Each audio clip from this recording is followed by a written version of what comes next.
Hello everyone, Edu for electrical में आप सभी का स्वागत है। हम लोग आईपैड का टेस्ट 5 देख रहे हैं और टेस्ट 5 का पहला क्वेश्चन है, if a capacitor is connected across a portion of resistance of multiplier of a watt meter. एक कैपेसिटर है जो कि मल्टीप्लायर के कुछ पोर्शन में, मल्टीप्लायर का जो रेजिस्टेंस है, ठीक है, उसके कुछ पोर्शन में लगा हुआ है। मान लेते हैं यहाँ पर ऐसे इस तरह से कैपेसिटर लगा हुआ है। उसके बाद बोल रहा है then the pressure coil of the circuit became, तो इस कैपेसिटर के लगाने से जो प्रेशर कॉइल है वो क्या हो जाएगा, इंडक्टिव कि नॉन इंडक्टिव, या फिर कैपेसिटिव या फिर नॉन कैपेसिटिव। तो एक्चुअली पहले से जो प्रेशर कॉइल होता है वो इंडक्टिव होता है।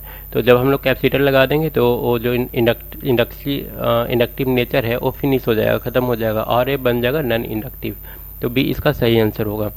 उसके बाद है if A and B are the dimension of wave guide. A और बी अगर वेव गाइड का डायमेंशन है तो ए और बी में क्या रिलेशन होगा, तो आंसर हो जाएगा ए इज इक्वल टू 2b। उसके बाद अगला क्वेश्चन है which of the following will increase the antenna radiation efficiency. Antenna के रेडिएशन एफिशिएंसी को इसमें से कौन बढ़ा सकता है, तो सही आंसर हो जाएगा top loading of the antenna, इसका सही आंसर होगा। उसके बाद आते हैं अगला question, the core used in high frequency transformer is usually. High frequency transformer में किस टाइप का कोर यूज होता है, तो हाई फ्रीक्वेंसी ट्रांसफार्मर में हम लोग एयर कोर यूज करते हैं, सी इसका सही आंसर होगा।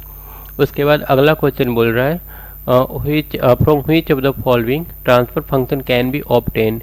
इसमें से किससे ट्रांसफर फंक्शन पाया जा सकता है, तो इसका सही आंसर हो जाएगा सिग्नल फ्लो ग्राफ से हम लोग ट्रांसफर फंक्शन गेन कर सकते हैं।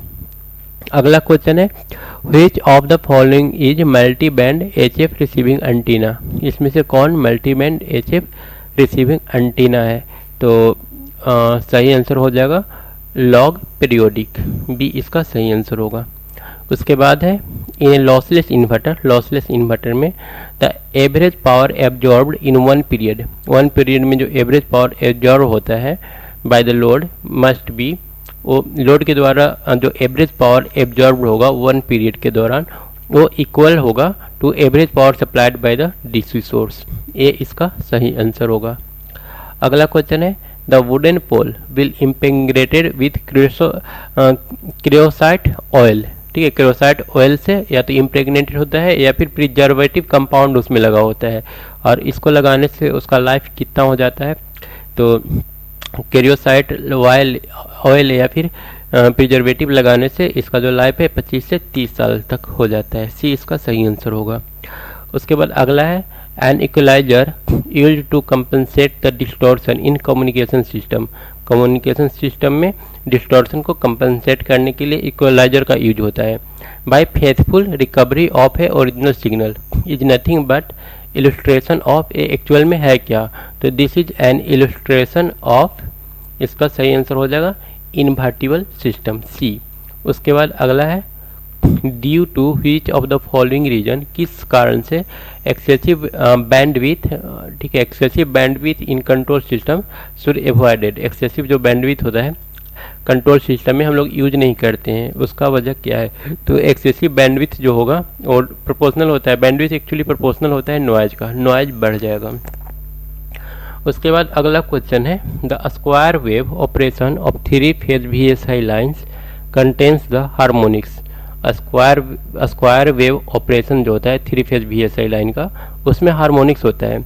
द एम्पलीट्यूड्स आर, उस हार्मोनिक का जो एम्पलीट्यूड होता है, ठीक है, द एम्पलीट्यूड उसका जो स्क्वायर वेव का जो एम्पलीट्यूड होता है वो हार्मोनिक से किस तरह रिलेटेड है, तो ये होगा inversely proportional to their harmonic order. उसके बाद अगला क्वेश्चन है which controller has the potential to eliminate the drawback of offset in proportional controllers. कौन सा controller, which controller has potential, किस कंट्रोलर के अंदर पावर है टू ओवरकम, इसको हटाने के लिए, eliminate the drawback of offset, offset का जो ड्रॉबैक है उसको प्रोपोर्शनल कंट्रोलर से हटाने का पोटेंशियल किस में है, तो ये हो जाएगा PI। उसके बाद in full bridge VSI in order to avoid the short circuit across DC bus के क्रॉस जो शॉर्ट सर्किट है उसको एवॉइड करने के लिए, and the undefined AC output voltage condition, the modulating technique should ensure that, modulating जो technique होगा वो क्या इंश्योर करता है? इसका सही आंसर हो जाएगा top switch of each leg is on at any instant. तो ये तो आंसर होगा ही, साथ में बी ऑप्शन है bottom switch of each leg is on at any instant. A और बी दोनों इसका सही आंसर हो जाएगा। उसके बाद है in H plane metal plate lens the travelling wave front. H plane metal plate lens में, H plane metal plate lens में ट्रैवलिंग वेव फ्रंट जो होता है वो वो क्या होता है? रिटार्डेड होता है। बी इसका सही आंसर होगा। उसके बाद है octal number 12 is equal to decimal number. Octal number 12 कितने डेसिमल नंबर के बराबर हो जाएगा? तो ऑक्टल नंबर 12 10 के डेसिमल नंबर के बराबर होगा। तो इसका सही आंसर होगा 10।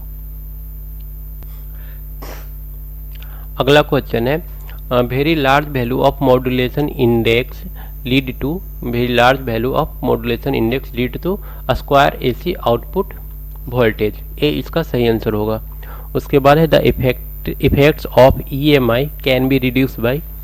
ईएमआई का जो इफेक्ट है उसको हम लोग रिड्यूस कर सकते हैं बाय सप्रेसिंग इमिशन, सही है, by reducing the efficiency of coupling path, ये भी सही है, reducing the susceptibility of receptor का जो ससेप्टिबिलिटी होता है उसको कम करके।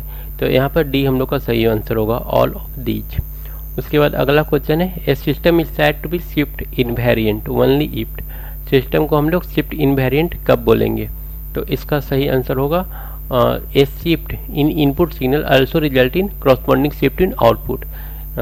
ए system is said to be shift invariant if shift in input signal also result in corresponding shift in the output. उसके बाद अगला है on which of the following factor skin effect depend. तो स्किन इफेक्ट जो होता है frequency पर depend करता है, साइज पर डिपेंड करता है और साथ में रजिस्टिविटी पर डिपेंड करता है, मतलब कि ऑल पर डिपेंड करेगा। उसके बाद है most of the high voltage transmission line in India are. Most of the high voltage transmission lines in India are, सही हो जाएगा ओवरहेड। मैक्सिमम जो हाई वोल्टेज ट्रांसमिशन लाइन है इंडिया में वो ओवरहेड टाइप का है। Which of the following statement is incorrect. इसमें बोला कि कौन सा स्टेटमेंट गलत है। फर्स्ट स्टेटमेंट ए बोल रहा है in circuit using N channel FETs the supply voltage is normally more positive than source. Supply voltage more positive होता है सोर्स के कंपेयर में, तो ये हमारा सही है। दूसरा बोल रहा है all FETs have very high input impedance, तो इसका इनपुट इम्पीडेंस काफ़ी हाई होता है, ये भी सही है। सी बोल रहा है the operation of APT is essentially non linear. जो ऑपरेशन होता है एपीटी का नॉन लीनियर होता है, तो ये भी थर्ड ऑप्शन भी सही है। फोर्थ ऑप्शन है transconductance of APT is given by ID by VGS, तो ए एक्चुअल में 2ID/VGS होता है, तो इसका सही आंसर डी हो जाएगा। डी इनकरेक्ट लिखा हुआ है। उसके बाद नेक्स्ट है which bus is used as input data bus by the control lines for a specific duration. कौन सा बस होता है जो इनपुट डाटा बस की तरह यूज होता है, ठीक है, कंट्रोल लाइन के द्वारा यूज किया जाता है for a specific duration, specific duration के लिए, वाइल परफॉर्मिंग राइट ऑपरेशन, जबकि राइट ऑपरेशन हो रहा होता है, तो सही आंसर होगा बाई डायरेक्शनल बस। उसके बाद अगला क्वेश्चन है the usual span with RCC pole. RCC pole के बीच स्पैन कितना होता है? तो ए होता है 80 से 100 मीटर का। उसके बाद लास्ट क्वेश्चन है a capacity pressure sensor has a typical measurement uncertainty. Capacity pressure sensor जो होता है इसका अनसर्टेनिटी कितना होता है? तो ए होता है ±0.2%, तो ए इसका सही आंसर होगा। तो ये था आज का लास्ट क्वेश्चन, फिर मिलेंगे नेक्स्ट वीडियो में। Thank you. Hello everyone, Edu for electrical में आप सभी का स्वागत है। हम लोग आईपैड का टेस्ट 5 देख रहे हैं और टेस्ट 5 का पहला क्वेश्चन है if a capacitor is connected across a portion of resistance of multiplier of a watt meter. एक कैपेसिटर है जो कि मल्टीप्लायर के कुछ पोर्शन में, मल्टीप्लायर का जो रेजिस्टेंस है, ठीक है, उसके कुछ पोर्शन में लगा हुआ है। मान लेते हैं यहाँ पर ऐसे इस तरह से कैपेसिटर लगा हुआ है।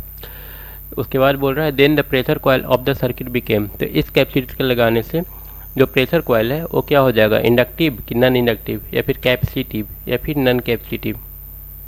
तो एक्चुअली पहले से जो प्रेशर कॉइल होता है वो इंडक्टिव होता है, तो जब हम लोग कैपेसिटर लगा देंगे तो वो जो इंडक्टिव नेचर है वो फिनिश हो जाएगा, ख़त्म हो जाएगा।